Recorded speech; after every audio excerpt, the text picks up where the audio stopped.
All right, welcome everybody. I have Dr. Mari on with me again and the lovely Nadira. So, welcome, you guys. Hello. Okay, well, I'm going to jump right in. We're going to talk about dating today. Nadira and I have been reading together and working together for about a year and a half. So she's 24 years old, and I'm going to give a little bit of your history, and then I'm going to have you talk about what happened recently so everybody sort of understands. So when we began talking, you even told me every recording that we had through our readings, it was the same thing over and over again. You were meeting guys, and you, trust me, you're beautiful, so you do not have a problem meeting guys. You don't have a problem attracting guys. hmm You had a problem continuing with guys. And part of what I think we began to uncover is you were so willing to have a relationship with somebody, and you wanted a relationship. You really wanted to be loved. And you were putting yourself in 150% when the other person really just had their big toe in, and you were basically immersed right up to your neck. As we began to work together, one of the things we talked about was getting involved with people on a spiritual level. That does affect our energy. And the way that I was working with you energetically and psychically was having you take a step back. And you did take a step back. You did a beautiful job taking a step back and really taking care of yourself and saying, who am I? And also recognizing what a beautiful being you are. So you were more cautious about the men that you went out with. You began to really discern, what is he looking for? I mean, does he just want to get me in bed? Is he just looking for a hookup? Does he want a long-term relationship? And slowly but surely, you wound up organically meeting a guy that you started to date. And you guys dated for a good 3 or 4 months, and it was a solid relationship, and he was a good guy, but it just wasn't a fit for you. And Dr. Mari's going to jump in here, and she's going to tell you, that's what happens. That's what you're supposed to do. You're supposed to date and feel it out.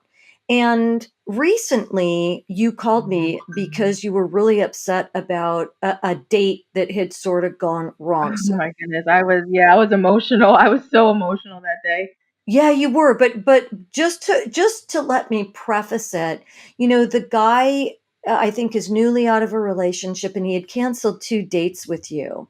And he came back and he said, "Hey Nadir, I really do want to have dinner with you." And you told him to just chill, but give us a little bit more background to that. What he said and what you said. Yeah, so he approached me for a third date. So it's kind of a dating situation, and I didn't know. I was confused to begin with anyway, just because again we have someone that's saying he's nervous about dating, right? Like it's a date, but then also not being open romantically. So I was a little confused too going into it, but I just was like, okay, let's go as friends. So that's what I had in my head, and I knew that would kind of relax him a little bit. So we just went out as friends. Like he came over, took a train out to see me, everything, bought a gift, something that was really personal. Like he knew that I would like, because he like knew my personality. It wasn't just like flowers or, something general. And, we went out and everything. And I mean, we hit it off, in my opinion. I thought we did. And let me ask you something. When you went out with him, you had him relax, by saying, "Hey, let's just chill." What was your intention? What were you thinking? I mean, really honestly, what were you hoping for? I mean, I honestly, when I opened that door, my heart, started racing. I was really attracted to him, and then having him have so much in common with me and just being like, check, check, check. Like I was vibing with him really well. Like I guess for me at that point, the friend thing, like whatever it was, like I wasn't thinking about that. I was just in the moment. And that's when I let my guards down, and I, was having real conversations with him. And I don't know. I guess at one point in the night it switched, obviously, because we, ended up hooking up. So at one point in the night it did switch from just that idea to something more intimate. When you say let your guard down, what does that mean? I was telling him about some stuff about my past, like being like the way that I was raised and like some personal stuff. So yeah, I was letting him in a little bit, like into my heart a little bit, like a little bit. I feel like, because usually I don't talk about that stuff.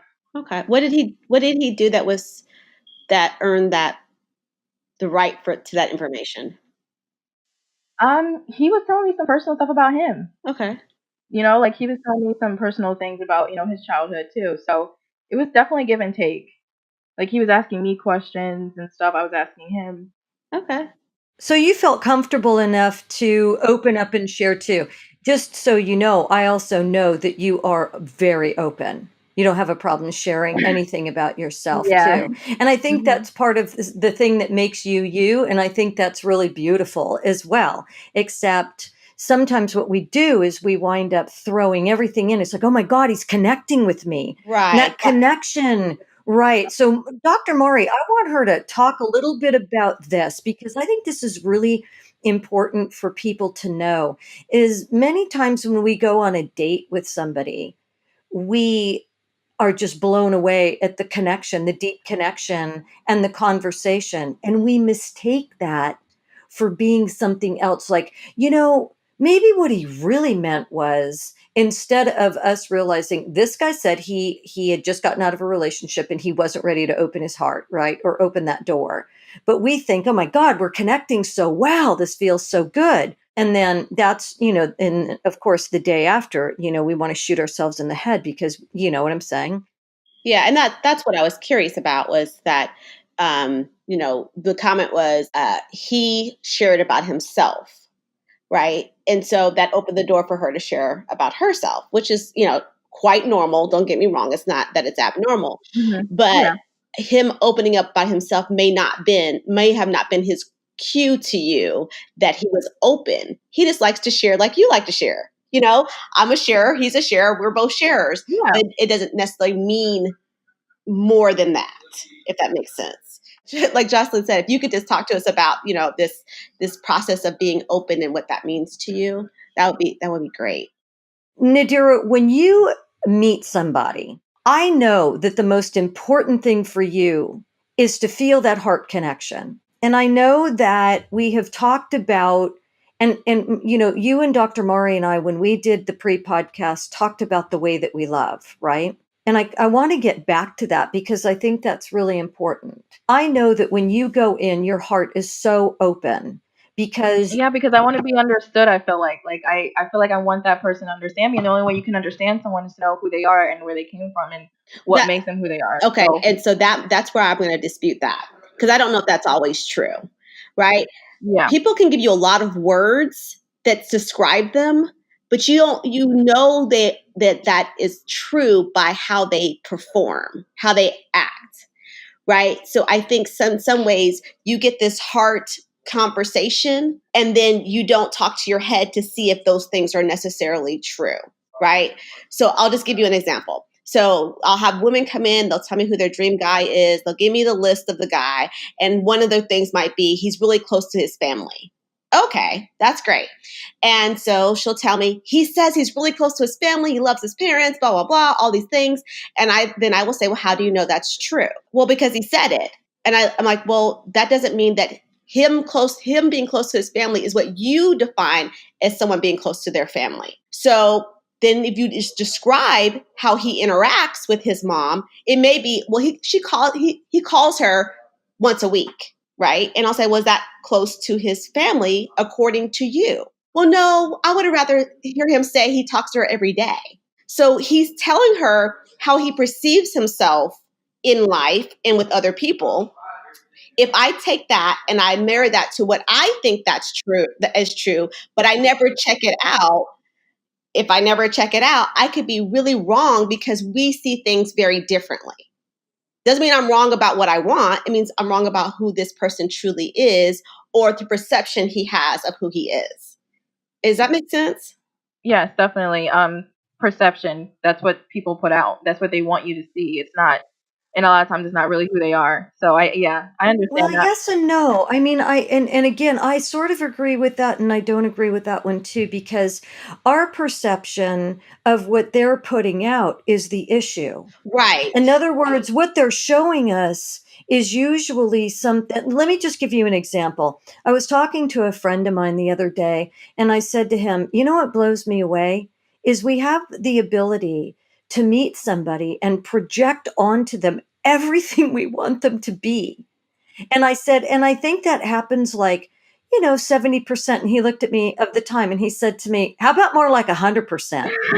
And I went, God, you're probably right. And he said, and then you get into this relationship based on what you want to see, not truly perceiving who the person is because you have these wants and desires. And what you get back 6 months down the line, right? Where do you wind up? In Dr. Mari's office. Why isn't this relationship working? And she says, well, because he didn't change. He was always that way. You just didn't see it. You see? Right. And so what we want to get at, okay, so we asked you to do a little work before this podcast. I asked you what you want, why you want it, and what you think stands between you and getting what you want. Why don't you start with what do you want? And I want to see how Dr. Mari gets in and begins to work with this information with you. Okay, so this was really hard just going forward. Like this was very, very hard because there's so many things that I want. But everything that I want, at the end of the day, kind of leads back to I just wrote a word down, family. Kind of. I know that's very general, but Kind of or for sure? um, Own that. I want you to own what you want yeah, because yeah, it's I want okay. family. Yes, it's definitely And that's because you're a little bit estranged from yours and you, okay. very estranged. Okay, that's okay. Yes, and I'm adopted too, so it's like double. It's like two families that there's one that I don't have closure with, and the other one, possibly both my parents have passed away. So it's like I will never get again closure, and that's also I said what's standing in the way. So okay, let me tell you what I wrote. So I said to heal from family traumas, better my relationships, and then also to have a family of my own, one day. And I said the reason that I want it is because families, they are support systems. They help you grow as a person. And I just feel like it's a missing piece of who I am. And then I said, what's standing in the way is closure, not getting the proper closure with them. And then also, I wrote down letting people in. What's standing in the way of that? Not being able to let people in the right way. Or I don't know. Because remember, we were talking like, you were saying, like, am I truly being open though? It's a good Like question. with Yeah. people with guys, am I really putting my heart out there? And I don't think that I am. I feel like I am still kind of closed up and like, still that scared girl that like never had any, I don't know, that never really had anyone, that's like isolated in a way.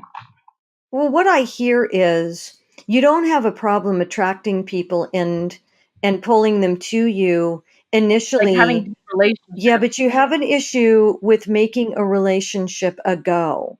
And when you started with the guy that you dated in DC, you had a really nice exchange with him and you were able to be yourself. And so I hear is a trust issue here. And I'm going to let Dr. Mari address that. So Nadira, your trust issues started when? When did you start having trust issues with people? It was probably like when I was younger, like when I was adopted, like with my mother. I never like really bonded with her. Like we never had that mother daughter bond. She was very like, I would say like very like emotionally abusive, and I don't know. She just was very hard, and I don't know. I just got so much anxiety. That's where my anxiety started. Even now, like as an adult, and I just remember having so much anxiety as a little kid because of her. It was always something around her. She would yell at me, or she was gonna be mad at me, or I just never wanted to, make her angry, and I don't know. It was Okay, just, that's fine. So currently, are you? I think you said you're estranged from your family. Is that why you're estranged from them now? yes. My mother and my dad, they're so when I was adopted, my parents were much older than me, and then now they're in their 70s, hitting 80, and they're just like it's really hard to communicate with them, and like they don't understand me, they don't want to, they're very stuck in their ways, and I have like a lot of hurt that I'm carrying around, and I'm like giving it to people that shouldn't, deal with it, and it's like I want to talk to them, I want to have closure with them, but they're so stubborn and they're so stuck in their ways that they'll never have that conversation. So that's where I'm at. Okay, so have you thought about that being the reason why you overshare in relationship? It's like I want you to know everything about me. I want to get it all out right now. So if you have any judgments, it's going to happen early, and I don't have to worry about this coming back to haunt me later.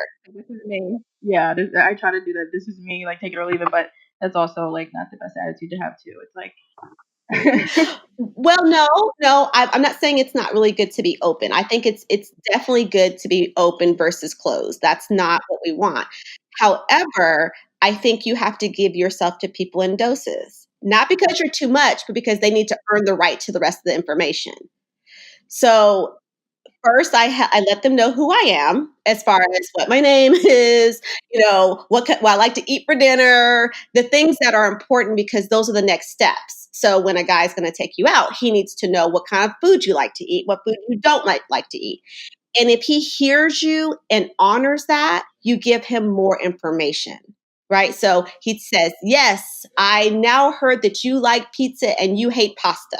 So he's going to take you to a pizza place that doesn't have pasta. Does that make sense? Yes. Yeah, it does. Right, because he heard what you liked and wanted. And then while you guys are sitting at the pizza place, not having pasta, you may say something like, I get really cold when I'm in a place that's under 60 degrees. So it tells him a lot about how your body works. Okay, that's fine. So the next time he takes you out to the pizza place that doesn't have pasta, he makes sure that it's a sunny day, you guys sit outside. Yes, So what I'm exactly. saying is you slowly give them more pieces of yourself. You're authentic. You're not anybody who you're not. However, the intimate details of your life, they're safe from when you know it's safe to be intimate with this person. Yeah. Does that make sense? Yes, it does. It makes so much sense. So much. And that also plays the same role even sexually, especially if you know yourself enough to say, if I have sex with this person, I'm going to be connected. Not everybody says that. Not everybody does that, but you have to know you. And if that's true too, you slowly give them pieces of yourself in that way as well. They have to earn the right to the next step. But when we're starving for attention, when we're starving for connection, we will overgive in the hopes that if I'm honest enough, open enough, you'll accept this because you say you will, and we're going to be good. Yeah. Yes, yes. That sounds like me. Yep. Does that make sense? So Yes, so much it's sense. very much like a little person. I call our inner selves little people, right? Our little person. When you're 4 years old and you want this other 4-year-old to be your friend, you go and give them all of your cookie. You don't break the cookie off. You give them all the cookie because you want this person to like you. And the little 4-year-old fully expects the whole cookie to come back because they're not rational human beings at 4, right? But when the cookie comes back with a bite in it, they look at the cookie, they throw the cookie down, and they scream. Like somebody took their whole world away from them because they gave something in the hopes of getting that exact thing back. And that's where the disappointment comes in. Right. Because we give and we give because it feels really good, but we're missing some cues and we're forgetting what they said. So it's like the 4-year-old that goes, this feels so good. I'm going to give my whole cookie because I love them. And the other person, yeah, and the other person eats the cookie and they're like, yeah, I still don't like you that You're much. like, And where's the cookie? okay. Where's the stupid cookie? I really didn't care about you. I just wanted you to like me. I want my cookie back though. And it's a double whammy. It's a double hurt. Right, because a 4-year-old's not rational. It's not because a 4-year-old's bad. It's not because a 4-year-old did anything wrong. The 4-year-old's not rational to know that that's not how love is expressed. That's not how giving is expressed, and that's not how to win friends. But in some ways, you come at this like a 4-year-old when it comes to love. I'm going to give you all of me and hope that you're going to give me all of you back in return. And when they give you just a bite of the cookie you just gave them, you're like, whoa, what just happened? I thought this is how you're supposed to love someone.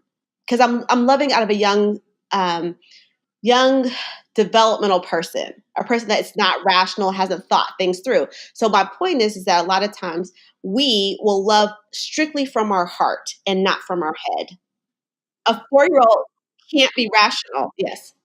Dr. Murray, isn't it also loving from Of need? course. But that's what 4-year-olds Yeah. do. It's not about Yeah. anything besides what I need and what feels good and what I want out of this without any logic to Got go it. with it. Okay. Makes a lot of sense. Right? Yes. Because 4-year-olds aren't logical people, not because they're bad. And that's why I use a 4-year-old, because we won't accuse a 4-year-old of being a bad person just because they love that way. We just say it's immature love. That's it. It's also the thing we love about 4-year-olds. Oh, yeah. Their hearts are so So in open. it. We can embrace them and we can kiss them and love them, right? You put them down, they go back and play with their toys. Yes. Right? But when the 4-year-old is coming at you and they're really needy, really needy, really needy, it can drive a parent crazy. People need to earn the right to your personal information. That was Mari's message. It is empowering for you. It's self-empowering because you don't give your whole self on a date. You're not loving from need. You see what I'm saying? What she said was, people need to earn the right to your personal information. But I'll tell you, Nadira, that will be very hard for you, right? Well, the reason why it's going to be hard is because it's going to remind you of your childhood. That your childhood was so secretive and you couldn't have any friends and you couldn't put yourself out there, right? No, I And couldn't so for 17 years. exactly. And then, we're telling you, hey, you need to hold yourself back and you don't need to tell everybody everything.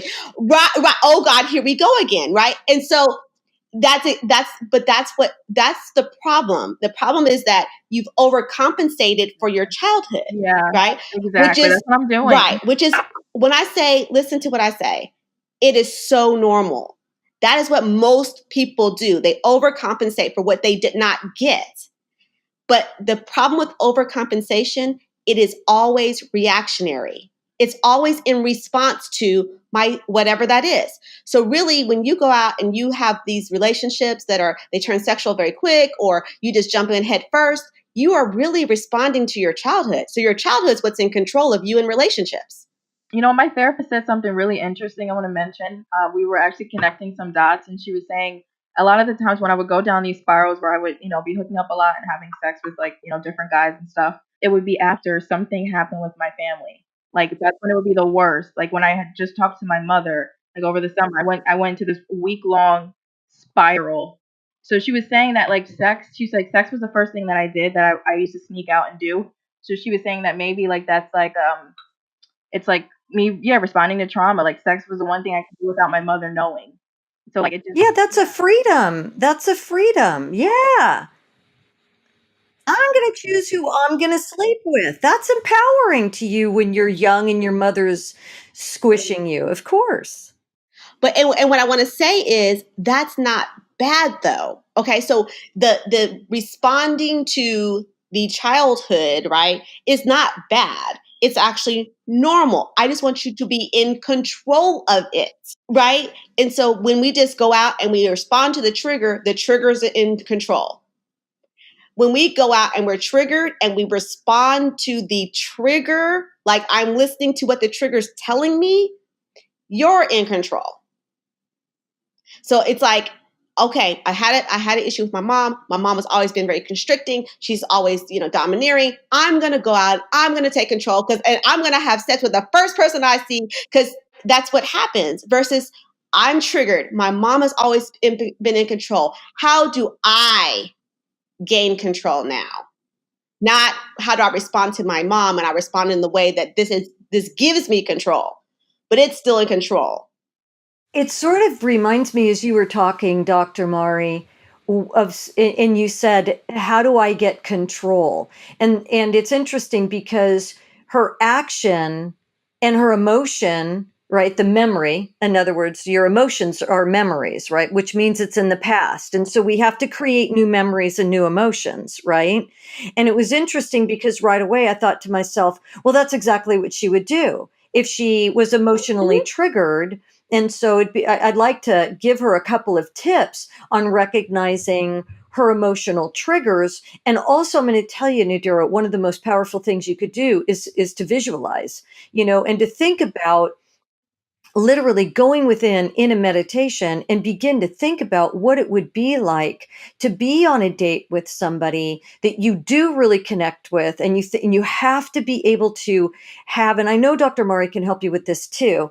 You have to have something that you can say, okay, I know exactly what's happening here. I can feel it in my body. My body is signaling to me, I want to sleep with this guy, right?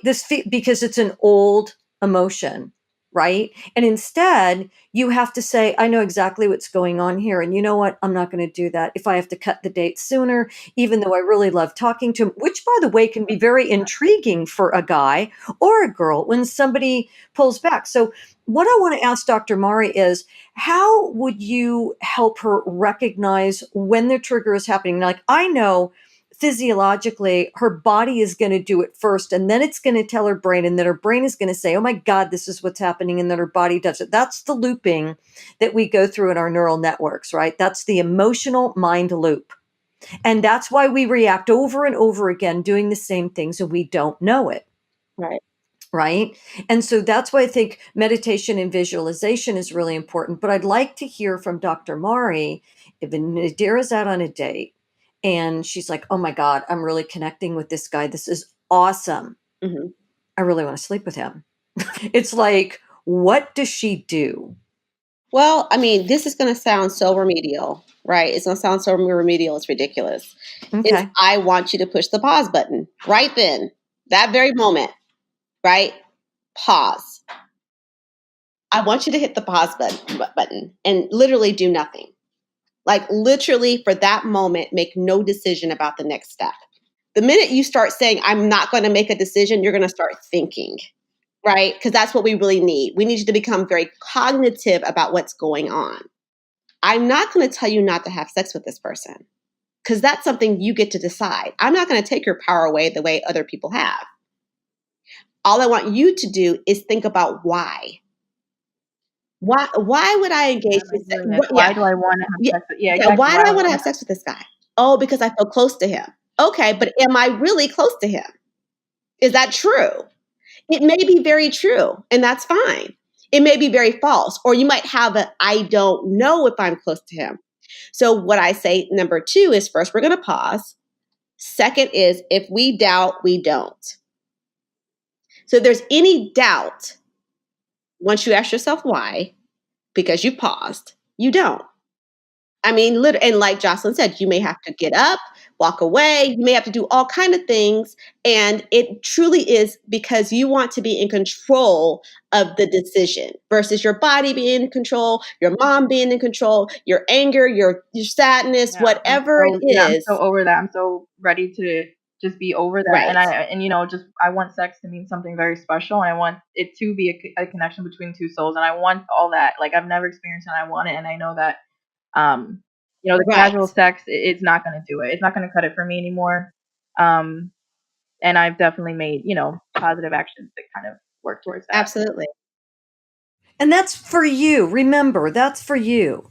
And like Dr. Maury said, and if you did go out with someone and you did connect with them and you knew what you were doing, I know what I'm doing, I know what we talked about, but I really want to do this. That's okay. I don't want you to feel guilty about what you do. I want you to learn from your experiences. And Dr. Maury will tell you that too. She is never going to throw guilt at you. No, Never. no, and you know what? And if you decide to do it because someone wasn't honest about who they were, that's not your fault. That's not your fault at all. And if you decide to do it just because you're horny, guess Yeah. what? You have to own Exactly. that. You know, I you was have, just going to say, you own your actions. It's okay. Yeah. it's totally okay. But then when you want to go into the loop of why didn't he call and da da da da and all those things, you stop yourself and say, whoa, whoa, whoa, hold on. I did this because I wanted to, not because I was trying to get a relationship with him. And you talk to yourself to separate those things for you. Now, what you just told me is that that's not really who you are or what you want to be, and it's not really possible for you. So I probably would stop practicing that way, not because I have any judgment, but because you told me that doesn't work for you. So I You love, know? yeah, I love my sexuality. I love sex. What can I say? But no, I do really do want something like more serious, and I want something. I do want to take it slow, and I do want to, you know what I mean. I feel like I need to grow as a person, and that behavior is just like so. It's just not who I want to be anymore. I want you to write this down and I want you to post it all over your house. People need to earn the right to get your information. They need to earn the right to get to know you because what that says is, I value myself. And what I hear you saying is, I care about who I have sex with But you're actually saying to me, and a lot of girls go through this. And when they get a little bit older, they say, what am I doing? You know what matters to me? Is it to be more of a sacred bond, to be something that's really meaningful so that I can build a relationship where we can come together and we can get married and can have children and have our own Yep, family. exactly, and that's what I want. And and on top of that, Jocelyn's absolutely correct. I still though want you to make decisions based on the moment. Like in that moment, you're making that decision. I don't want you to make the decision today. I'm never going to have sex again until I am fully connected to somebody, right? Because if you're making the decision, like Jocelyn said, if you get to know someone and you guys are feeling it and you guys want the same thing, then yes, that decision is based on the relationship, right? It's based on what's going on in the relationship. But if you let people earn the right to your information, you may have sex on the first date, right? Not because they got information from you, but because you're just horny. It's not about the connection. And then you'll know the difference. You'll know when is it about the connection and when is it just about my body, right? And if you don't give away to information too soon, you know it is strictly about your body. There's nothing to this relationship besides that at that point. You know why? Because we don't allow them to ask about us. We're so busy telling them all about us, right? And they're telling us all about them. But the truth is, nobody's really connecting. They're just listening to each other and they're feeling really comfortable telling each other everything. But when somebody actually begins to ask questions and somebody responds to responding, Yeah. I'm responding to what she said about, oh, that's really interesting. You like black cats or whatever. I know that sounds really trivial, but those kinds of things are going to tell you a little bit more. And I just gave it away, right? For a guy or a girl that's trying to get somebody in bed. Oh, ask questions, Yeah. show interest. But the truth is that if they ask questions and show interest, you then can decide from there, like Dr. Maury said, and maybe you don't sleep with them, right? And maybe the next date, they ask more questions. But I'll tell you what, a guy or a girl that is out to just get laid, they're not going to put the effort in. I've seen it. It's rare. And that's why sometimes it's good to hold ourselves back. And it's also good to say, I wanted to do that. That felt really good. I felt really liberated. Just have safe sex. But Right. And the point is that, and when you're that second example, Jocelyn, is that it is not about the connection. It that's truly is right. just about sex. And if that's the case, that's fine. But you don't have both things going on at once where I'm trying to get to know them. I think I'm connected and I'm trying to connect sexually. I mean, that's where confusion's going to come in anyway. Yeah, that's a lot. And that's what went wrong with the date that I recently went on was that, there was that getting to know each other, but then it was also that sexual intimacy too. So it's kinda like, oh my God, double whammy. It's like, oh Lord, what the heck But just happened? sometimes we're so tuned up from the date and the connection and we're attracted because he was really hot and you have sex with him and you think it was really great. And the truth is 3 months into it, it could suck because Yes. we were so hung up on all of our, chemical reactions in our bodies, right? Our endorphins, our pheromones and everything else. So we go back to what Dr. Maury said. If you doubt it, you don't do it. You don't do it. Right. And that's what we have to be aware of. One more thing I picked up when we were talking was you said your parents were really religious, right? That's kind of an F you to your parents too, to be having sex, right? The way that you were. Yeah. So there's Oh kind of yeah. there's a little barb and a jab in there. But before we wrap things up, and we can do this again. You've been really great. I'd love to have you on again as a guest. That was really nice. Yay. I would love I to. want to talk about forgiveness with your parents. And sometimes when we have these situations where we really have difficult relationships with our parents and we're estranged from them, there's a lot of anger, right, that we feel toward them and resentment. And I think that even though you may not feel like forgiving them today, it's not such a bad practice to say to yourself, I know that I don't have to forgive them, but I know that for me, I can forgive them and I want to forgive them because I don't feel like you want to be there. Yeah, like I'm on the road. I can tell you that I'm on the road to it, and to an extent, I do understand a lot of where that all came from was because of the way that they were raised, and that I do understand that my parents, they do have mental problems. And a lot of people have parents with mental problems that they never got help for. They don't even Oh, know. honey, talk to Dr. Um, Mari. It's so like worldwide. exactly. So Yeah. my parents had mental problems, and I know that because I'm like I just know that, and so I am forgiving them, and I will. Like it's gonna take a little bit, but I do understand them, and I think that's the first step. I thought it was really important that I mentioned the power of forgiveness is really letting go, right? So that it's like surrender, it's letting go, it's forgiveness, and it does trigger something in the brain. And when we begin to forgive them instead of holding on to that, there's another freedom in that. And what we're really looking toward is to get you to a point. Look at, I'm projecting onto you like your parents, right? But what we're really looking for you to be is somebody that's free. I mean, that is my hope, is that you don't have your heart tangled up in knots like that, because you have such a great, big, beautiful heart. They did the best that they could. And, when we look at our lives, we're pretty damn lucky to have Yeah, the lives that we exactly. have, Yeah. you know? Well, Yeah. if we look at why your parents did what they did, you just told me that they overcompensated as well. They overcompensated with you based on their own experiences, right? And they went totally the opposite direction. If we totally protect her, never let her out of our sights, all these things, then she'll be okay. So really, it was truly out of a place of love, even though it was not what you needed or wanted. But that's why I said that's very normal for people to overcompensate.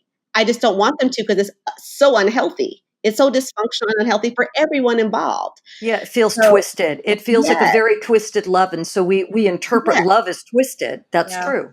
I know. So, again, forgiveness for them, or if you can get to forgiveness for them, also it also means grieving for you, right? You still have to grieve the childhood that you wanted, the love I that you am. wanted Yes. and needed. Hmm. You have to grieve that, right? As you learn how to forgive them. And if those things can coincide, then freedom is on the other side, like Jocelyn was just talking about. And once you get free, you don't have to overcompensate. That's the great thing about healing, is there's no overcompensation. You get to be you.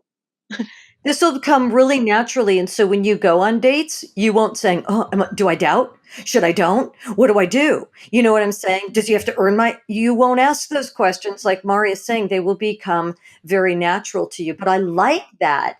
She's right. As you grieve as a child, and that might be the first step in the forgiveness, is grieve the little girl that you didn't get to be. Love yourself enough to do that. And you will begin to forgive them.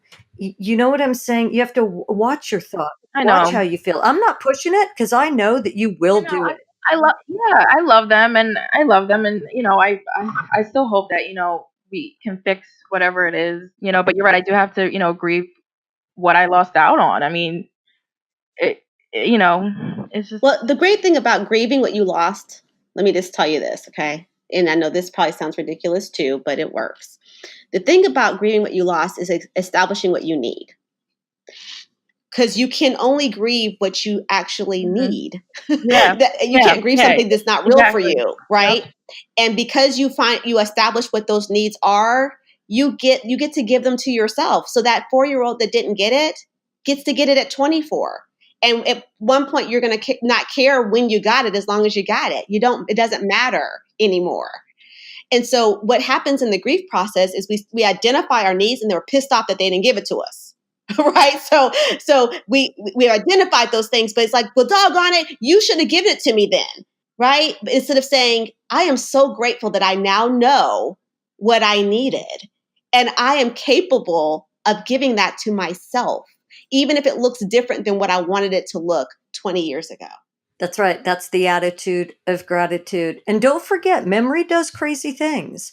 What you think you remember may not actually be what you remember. What you think you're actually going to grieve, you might come out on the other end and say, that isn't anything like what I thought.